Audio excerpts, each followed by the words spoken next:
다른 설계는 있는데 내 설계는 없어요. 산모특약은 필수특약일까요?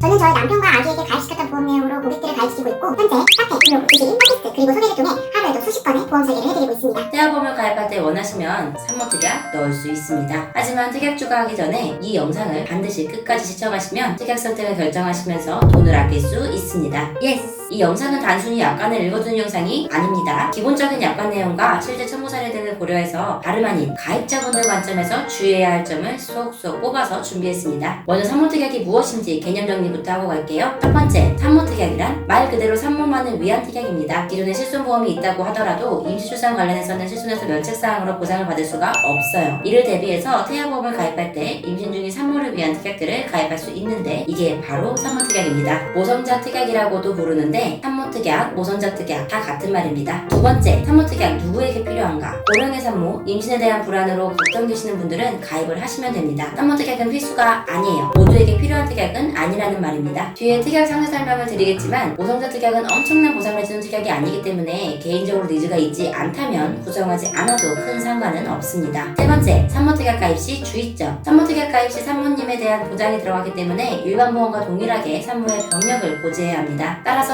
3개월, 1년, 5년 고지 해당 사항이 있다면 반드시 고지를 하셔야 하고 일반 보험 가입과 동일하게 심사를 하고 결과가 나옵니다. 그러나 산모특약 없이 태아보험을 가입할 경우에는 산모에 대한 보장이 없기 때문에 산모 10대 중대질환과 현재 임신 중 특이사항만 고지하는 간편 알레르기로 가입이 가능합니다. 네 번째, 산모특약 가입한다면 어떻게 특약 구성을 하나? 산모특약을 잘 모르시는 분들은 산모특약이 하나의 특약이라고 생각하시는 분들도 계세요. 현기중 총 18개의 특약이 있습니다. 특약에 대한 셀프 체크리스트는 하단 블로그에 올려놓았으니 영상은 편하게 쭉 들어보세요. 불필요 특약은 제외하고 선택 특약 중에 가입자 상황에 맞춰서 가입하시면 됩니다. 모성사망담보는 사망보험금으로 넣으실 필요 없어요. 유산 관련 담보는 유산을 할 경우 받는 특약인데 굳이 넣을 이유 없습니다. 참고로 그런 일이 없어야겠지만 태아보험 가입 후 유산될 경우 보험 대상인 아이가 없어졌기 때문에 태아보험의 계약은 무효 처리되어서 납부하였던 보험료 전체에 반환됩니다. 입원 일당은 종류가 많은데 임신, 출산, 입원 일당 1에서 120일 이 가장 범위가 넓기 때문에 입원 일당을 넣으실 거라면 해당 특약을 선택하시면 됩니다. 통상적인 자연분만이나 제왕절개로 인한 입원 시에 지급되는 특약이 아니고 임신 중 과다구토, 입덧이죠, 조기진통, 출산 후 분만 출혈 등의 이상 증세로 입원 시 1일당 1만원 보장되는 특약입니다. 누누이 말씀드리지만 보험은 범위가 한정되어 있을수록 받기 어렵고 입원 일당은 입원 첫날부터 받는 특약으로 선택하셔야 합니다. 임신 출산 질환 수술 담보는 제왕절개 시 받을 수 있으나 주의하실 점은 첫째 아이 제왕절개에서 둘째 아이도 제왕절개로 낳아야 하는 반복성 제왕절개, 산모가 원해서 하는 선택적 제왕절개의 경우는 받을 수가 없습니다. 의사의 판단으로 긴급 제왕절개를 하는 경우에만 10만원 보장합니다. 임신 중독증, 태반 조기 분리 진단 담보는 보장 대비 보험료가 저렴해요. 해당 특약 때문에 산모특약을 가입할 정도의 특약은 아니지만 산모특약을 하신다고 하면 함께 구성하시는 걸 추천드립니다. 출산 전 선별검사 이상 소견 진단 담보, 임신 중 기형아 검사 혹은 초음파 상으로 산모의 출산 전 선별검사 이상 소견인 질병 코드 528을 받을 시 20만원 지급되는 특약입니다. 기형아 검사에서 이상 소견 발견 시 DFT 검사라고 하는 정밀 피검사를 진행하게 되는데 검사료가 대략 4에서 50만원 정도 되기 때문에 이때 활용할 수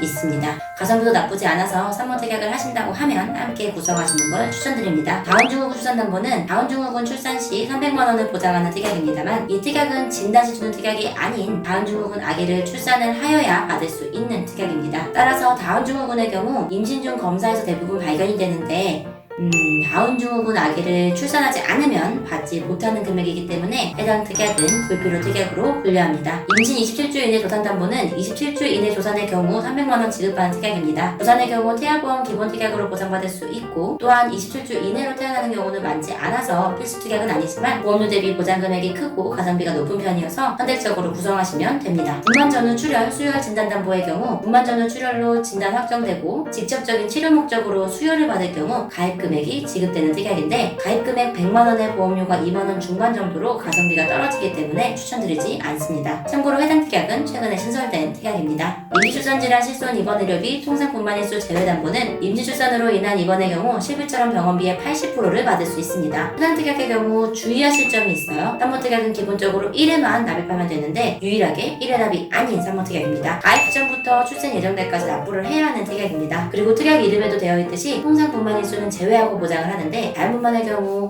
4일, 제왕절개의 경우 8일 나이를 통상분만일 수로 지정해 두었습니다. 경험상 자연분만은 이틀에서 3일, 제한적에는 일주일 정도면 대부분 거의 다 퇴원을 하시기 때문에 분만 입원으로 받는 경우는 없다고 보시면 됩니다. 대부분 임신 중 입원으로 인한 청구가 많은 특약입니다. 지금까지 산모특약에 대해 정리해드렸습니다. 보험슈타인은 잘못된 설계, 부담스러운 설계는 지양하고 있습니다. 내 가족의 보험과 같이 항상 정성을 다하겠습니다. 영상에서는 개개인에게 딱 맞는 특약을 추천드리기는 어려워요. 때문에 연락을 주시면 불필요 특약들은 아예 배제하고 상황에 맞춰 선택할 수 있도록 특약 정리 도와드리겠습니다. 구독과 좋아요는 올바른 보험 가이드 영상 제작에 정말 많은 응원이 됩니다. 영상 시청해주셔서 감사합니다.